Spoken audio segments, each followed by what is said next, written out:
There is some good news to report, and it comes in the form of Iraq and Afghanistan veterans taking matters into their own hands. Iraq and Afghanistan Veterans of America, in their words, stormed the Hill this week, lobbying Congress on veterans' health care issues and getting results. Joining us now is Paul Rieckhoff, who's founder and executive director of Iraq and Afghanistan Veterans of America.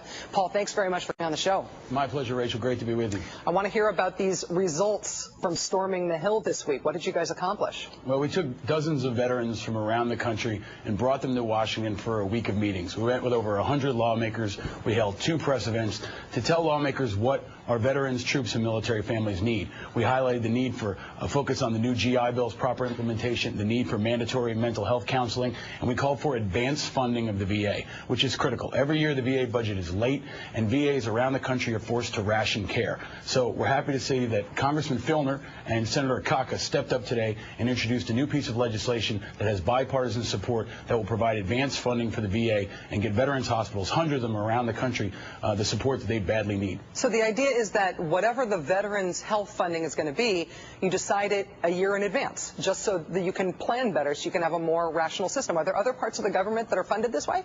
Yes. For example, PBS. So if it's good enough for Big Bird, it should be good enough for our sergeants in the Marine Corps. It's very difficult for these VA hospitals. I was there today with a guy named Sergeant Ray Nial. He was a Lance Corporal in the Marine Corps, a Bronze Star with V device recipient. He has to drive 5 hours to his VA hospital to receive care. When he gets there, the psychologist is only available 2 days out of the week. And it's not because of a lack of folks needing care. It's because his hospitals had to ration care because they don't know what their budget will be for the next year. It's like trying to plan your family's budget if you don't know what your next paycheck's going to be. So this is really a historic piece of legislation. Every major veterans group in the country is behind it, and we need the rest of the American people to ensure that every member of the House and Senate is on board and supporting our veterans in this very critical way. This is why people support vets groups like IAVA, because you're taking a problem that has headline consequences and figuring out the super boring bureaucratic thing that would actually fix it, and then taking time to educate your members enough so that you guys go fix the boring bureaucratic thing. It's not just headlines, it's about making government work right. Congratulations to you guys on that. It is, and it's also about taking care of our own. You mentioned the suicide numbers last month. In January, we lost approximately 24 folks, soldiers in the Army, to suicide. That's more folks than we lost in combat. So in January 2009, we lost more soldiers to suicide than to Al-Qaeda.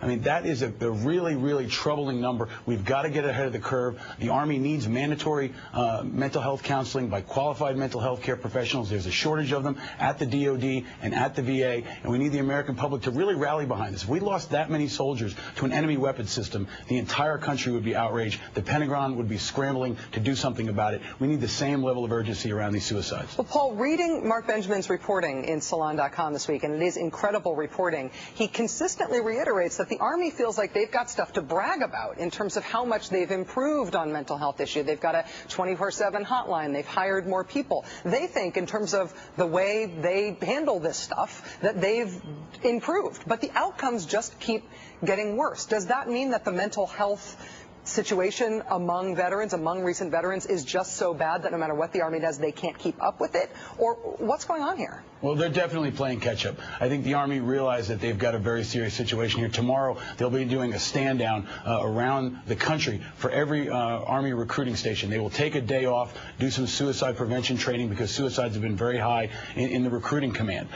They need to get ahead of the curve here. General Corelli, on a recent press conference call, admitted that they need help. They need mental health care counselors. This is a place where President Obama can step up. Michelle Obama has also talked about focusing on military families. He could issue a national call to service and say, if you are a qualified mental health care professional, your country needs you. Help our soldiers, help our veterans. It doesn't matter how you stand in the war. You can step up and make a difference here.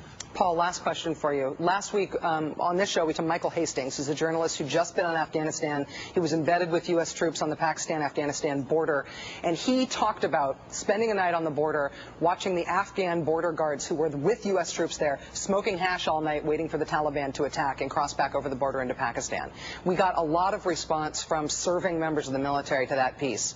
Do you think that there is still a big gap between the reality on the front lines, what is known by the people who've got boots on the ground, and the perceptions of the people in the government and at the top levels of the Pentagon who are running the war?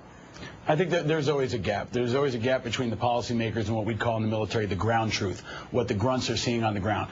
But I do think that's changing. I think we've got a much more sophisticated conversation going on in this town than we did a few years ago. People are finally starting to understand that troops alone are not the answer. It's not an antidote to violence. You don't just drop 30,000 troops in, wave a magic wand, and call it democracy and make it look like New Jersey. It's going to take comprehensive efforts that include microfinance. The State Department's got to get involved. Secretary Gates deserves a lot of credit for, although he leads the Defense Department, calling for more State Department resources. There are also folks here on the Hill now who've been in Iraq and Afghanistan. Congressmen like Patrick Murphy, who sits on the Armed Services Committee, Congressman Sestak, and others. And Obama deserves some credit, too. He's put a lot of folks in the new DOD that have served on the ground in Iraq and Afghanistan. And I think that will help us understand these issues. Paul Rieckhoff, thank you for helping us make sense of what sometimes feels like a very overwhelming topic. Paul, thanks a lot. Thank you, Rachel. Paul is founder and executive director of Iraq and Afghanistan Veterans of America. You should check out their website, IAVA.org.